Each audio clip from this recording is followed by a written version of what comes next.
O eixo Z corre na direção das linhas do campo magnético e, como tal, pode representá-las. Assim, os prótons podem ser ilustrados como vetores ou pequenas setas.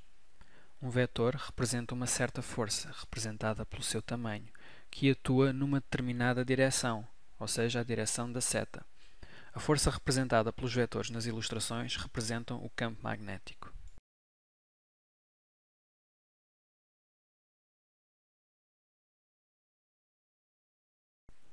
Neste exemplo, temos 9 prótons a apontar para cima, precessando paralelamente às linhas do campo magnético externo, e 5 prótons a apontar para baixo, precessando antiparalelamente ao campo magnético.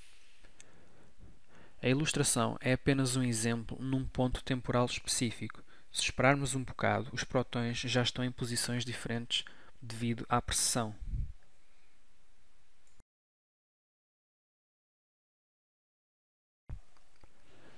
Na realidade, a precessão ocorre bastante rápido.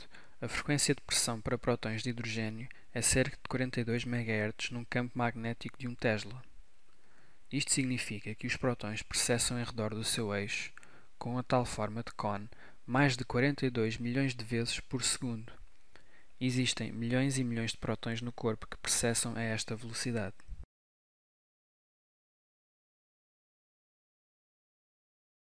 É fácil imaginar que a um dado momento existe um próton A, na ilustração, a apontar numa direção e outro próton A1 a apontar exatamente na direção oposta. O resultado é muito importante. As forças do campo magnético em direções opostas cancelam-se mutuamente, da mesma maneira que duas pessoas em extremos opostos de uma corda. Ou seja, para cada próton a apontar para baixo, existe outro a apontar para cima, cancelando o seu efeito magnético. Mas, tal como foi referido anteriormente, existem mais prótons a apontar para cima que para baixo, e as forças magnéticas desses prótons são canceladas pelos outros. Fica-se, por exemplo, com 4 prótons a apontar para cima. No entanto, não são apenas as forças magnéticas a apontar para cima e para baixo que se podem cancelar mutuamente.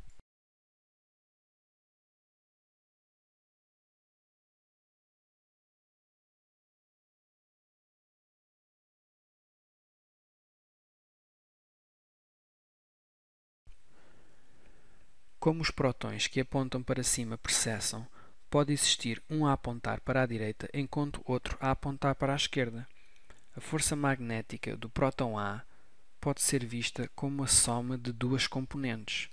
Uma aponta ao longo do eixo Z e outra na direção do eixo Y.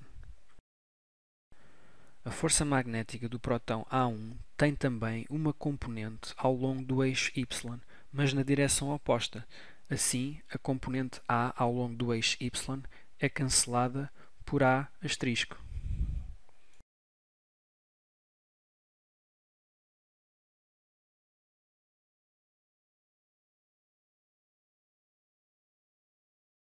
O mesmo aplica-se a outros prótons, B e B1. Para um B a apontar para a frente, existe B1 a apontar para trás. Eles cancelam os seus respectivos vetores magnéticos ao longo do eixo X. Em contraste com o vetor magnético no plano XY, que cancelam-se mutuamente, os vetores ao longo do eixo Z apontam na mesma direção e, como tal, adicionam-se a um novo vetor magnético a apontar para cima, ou seja, ao longo do campo magnético. Nesta direção, os vetores únicos adicionam-se, tal como várias pessoas a puxar a mesma extremidade de uma corda.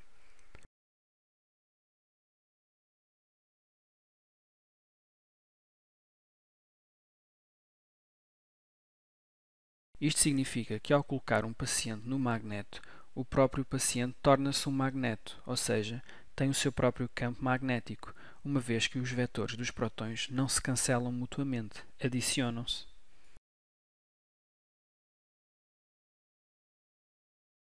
Como esta magnetização é longitudinal ao campo magnético externo, designa-se por magnetização longitudinal.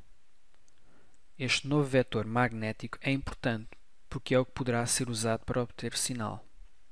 Seria bom que fosse possível medir esta magnetização no paciente, mas há um problema. Não conseguimos medir esta força magnética, pois tem a mesma direção, paralela ao campo magnético externo.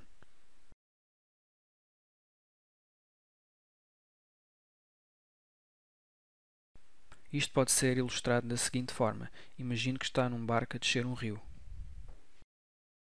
Numa mão temos uma mangueira e deitamos água para dentro do rio.